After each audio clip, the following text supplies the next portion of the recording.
हिंदी दिवस के अवसर पर आप सभी को हिंदी दिवस की हार्दिक बधाई व शुभकामनाएं।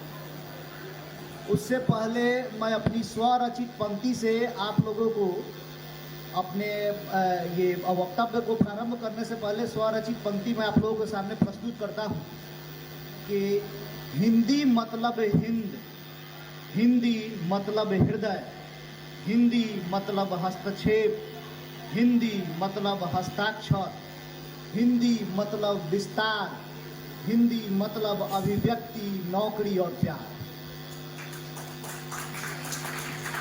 अभी सारे जहां से अच्छा हिंदुस्तां हमारा, हिंदी हम वतन के हिंदुस्तां हमारा। देखिए, आज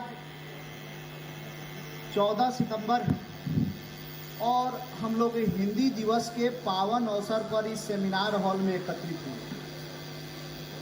सबसे पहले यह जानना जरूरी है कि भाषा के बाद भाषा जो है वह अभिव्यक्ति का माध्यम होता है। हम अपने मन की अभिव्यक्ति को दूसरे के सामने प्रकट करते हैं और जो मीडियम होता है वो भाषा। और जो हम हिंदी भाषी क्षेत्र, जो हम भारत के जो हिंदी भाषी क्षेत्र के जो लोग हैं वे हम अपनी अभिव्यक्ति हिंदी के माध्यम से करते हैं। और हिंदी जो हमारी भाषा है 14 सितंबर 1949 ईस्वी को इसको राष्ट्रभाषा के रूप में स्वीकृति मिली। और यहाँ से उसके बाद जो है हम लोग जो है 1953 से जो है हिंदी दिवस मनाना प्रारंभ किए। एक तरह से हम देखें तो हिंदी भाषा जो है वह आत्मा की भाषा है, संवेदना की भाषा है, हृदय की भाषा है, प्रेम की भाषा है, हस्तक्षेप की भाषा है, हरकत की भाषा है, विरासत की भाषा है। हम हिंदी को अपनी मातृभाषा के रूप में, चूँकि हमारा जो क्षेत्र है 10 हिंदी भाषी राज्यों में आता है, और हम अपनी अभिव्यक्ति हिंदी के माध्यम से लोगों के सामने प्रकट करते हैं। और आप अगर देखें तो हिंदी जो राष्ट्रभाषा बनी है उसके अगर इतिहास पर हम प्रकाश डालते हैं तो सारे भाषा की जो जननी है, भारत में अधिकतर भाषा की जो जननी है वह संस्कृत है। पहले जो है वैदिक संस्कृत हुई, वैदिक संस्कृत में चारों वेदों की रचना हुई। फिर उसके बाद लौकिक संस्कृत जिसमें महाभारत और रामायण की रचना हुई। उसके बाद पाली, प्राकृत, अपभ्रंश, और अपभ्रंश से 1000 ईस्वी से हिंदी का प्रारंभ माना जाता है। और हिंदी साहित्य का इतिहास भी रामचंद्र शुक्ल जी जो है 1000 लगभग 1000 ईस्वी से ही मानते हैं। यानी आप जरा समझिए कि 1050 विक्रम संवत अर्थात 993 ईस्वी से आचार्य रामचंद्र शुक्ल जी हिंदी साहित्य का प्रारंभ मानते हैं। और यह हिंदी जो आप देखेंगे कि आमिर खुसरो में खड़ी बोली हिंदी काव्य परंपरा है। फिर अचानक से आप आधुनिक काल में खड़ी बोली हिंदी काव्य परंपरा को देखते हैं, या हिंदी मतलब जो है लेखन परंपरा को देखते हैं। यह भाषा अगर देखें तो जो मैकाले की जो शिक्षा नीति थी 1935 में जो अंग्रेजी भाषा को जो स्थान दिया गया, तो एक तरह से हम देखें कि मैकाले की शिक्षा नीति ने जो है भारतीय शिक्षा पद्धति को अंग्रेजी की तरफ धकेल दिया। और जो भी सरकारी काम उससे पहले उर्दू और फारसी में होते थे उसको अंग्रेजी की तरफ जो है उसको बढ़ावा दिया गया। और गांधी जी कहते हैं कि राष्ट्रभाषा के बिना राष्ट्र गूंगा है, इसलिए हिंदी के प्रचार प्रसार के बिना राष्ट्र का जो है राष्ट्र की स्वतंत्रता और देश की एकता और अखंडता की रक्षा नहीं हो सकती है। और इसीलिए उन्होंने आम हिंदुस्तानी भाषा की बात की। आम हिंदुस्तानी भाषा का मतलब आप समझ लीजिए जिसमें हिंदी उर्दू भाषा शब्द का मिला जुला रूप हो। संस्कृतनिष्ठ हिंदी पर गांधी जी जोर नहीं दिए, आम लोगों की बोलचाल की भाषा पर उन्होंने जोर दिया। साथ ही हम देखें तो हम पाते हैं कि हमारे संविधान में हिंदी के संदर्भ में जो है जो उपबंध है 343 से 351 में और 343 जो उपबंध है उसमें कहा गया है कि भारत की राष्ट्रभाषा हिंदी होगी और लिपि देवनागरी होगी। इसी के भाग 17 और अध्याय 1 में भी हिंदी के संदर्भ में जो है कहा गया है। संविधान के जो है ये 120 और 210 अनुच्छेद में भी जो है हिंदी के संदर्भ में जो है ये आपको जो है उल्लेख मिलता है। अब आगे जो हमको समझना है कि ये हिंदी दिवस जो हम लोग मना रहे हैं इसका औचित्य क्या है, इसका मतलब क्या है। क्या हिंदी दिवस मनाने से हिंदी का व्यापक प्रचार प्रसार हो सकता है? क्या हिंदी दिवस से हिंदी का कायाकल्प हो सकता है? तो हम पाते हैं कि बड़ी विडंबना की बात है कि जिस देश में राष्ट्रभाषा के रूप में हिंदी को स्वीकार किया गया और कहा गया कि 15 वर्ष तक अंग्रेजी भी रहेगा, लेकिन भारतीय राजनीति की एक बहुत बड़ी विडंबना है कि 15 वर्ष के बाद फिर उस तरह से उसको बढ़ाते गया और आज भी अंग्रेजी का वर्चस्व है।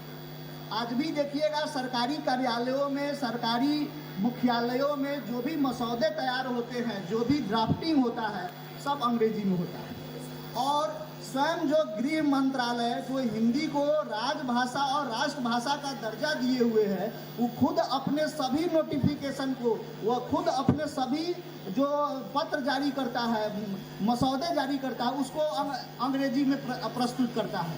तो ज़रा आप विचार कीजिए कि जो मतलब जो गृह विभाग है जिसके जिम्मे हिंदी के प्रचार प्रसार की जिम्मेवारी है, वही विभाग जो है अंग्रेजी में पत्र निकालता है।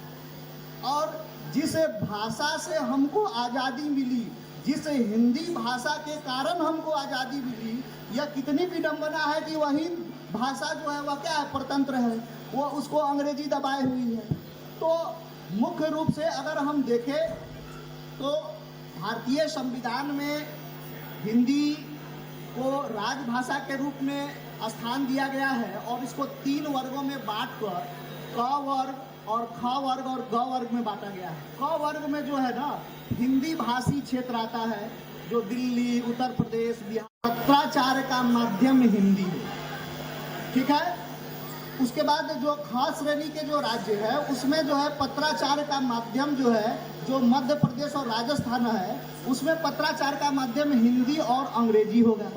और जो ग श्रेणी के राज्य है, जो दक्षिण भारत में तमिलनाडु, गुजरात, इन राज्यों में जो है आपको पत्राचार का माध्यम अंग्रेजी या वहाँ की प्रादेशिक भाषाएं होंगी। अब देखिए कि एक ही देश और भाषा का त्रिस्तरीय फार्मूला, भारत में ही 3 तरह के जो भाषिक फार्मूला है, जिसके कारण हिंदी को आज वह स्थान नहीं मिल पाया है जो मिलना चाहिए, और ये भी बहुत बड़ी विडंबना की बात है। उसके बाद राजभाषा अधिकारी में एक पोस्ट आता है। आप जान जाइए कि भारत सहित पूरे विश्व में, मतलब पूरे विश्व स्तर पर, भारत को छोड़ दीजिए, लगभग विश्व में 400 विश्वविद्यालयों में हिंदी की पढ़ाई होती है। वहाँ भी हिंदी के प्रोफेसरों की नियुक्ति होती है, वहाँ भी हिंदी के टीचरों की नियुक्ति होती है। आप जान जाइए अपने यहाँ से बहुत बढ़िया वहाँ पर जो है पैकेज मिलता है, रहने, खाना और मतलब ये सब कुछ का पैकेज एक मिलता है विदेशों में हिंदी पढ़ाने वाले टीचरों और प्रोफेसरों को। तो सोच सकते हैं कि और दक्षिण राज्यों में अगर आप जाइएगा जहाँ पर हिंदी लोग अभी मतलब जो है का व्यापक प्रचार प्रसार धीरे धीरे हो रहा है, तो उसके कारण भी जो है वहाँ दक्षिण राज्यों में हिंदी बोलने वाले, पढ़ने वाले और पढ़ाने वालों की मांग अधिक है। और हमारा लैंग्वेज विषय होने के कारण सभी विश्वविद्यालय, सभी स्कूलों, कॉलेजों में जो है इसकी पढ़ाई होती है।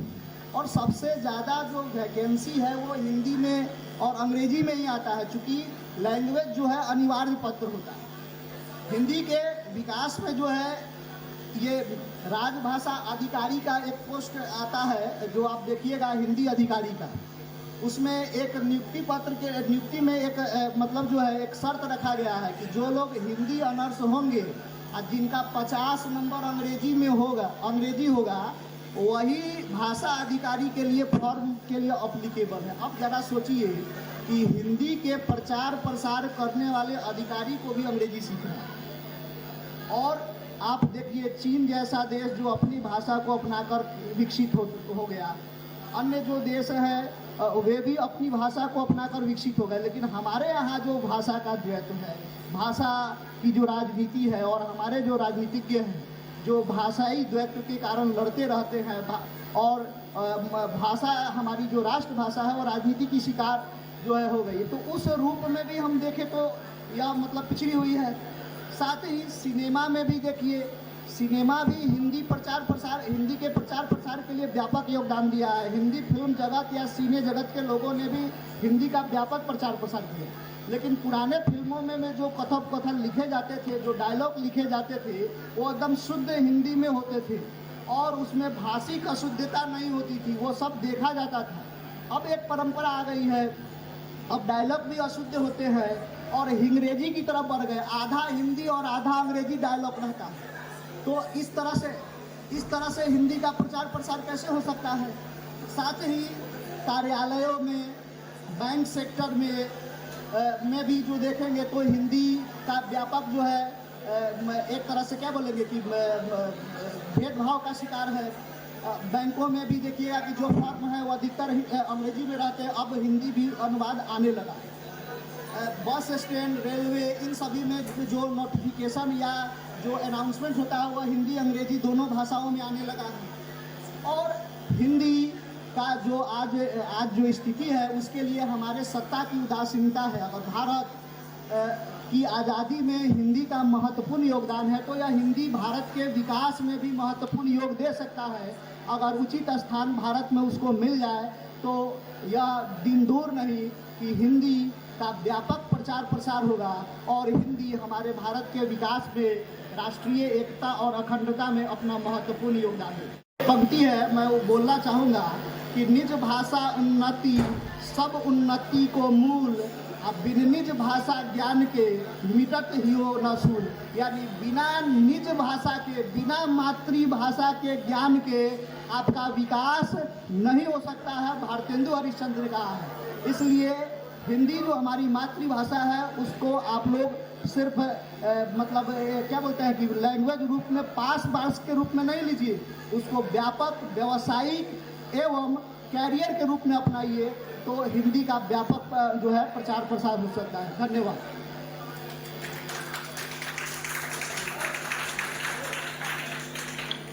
हमारे हिंदी के विद्वान प्राध्यापक डॉक्टर अखिलेश कुमार जी ने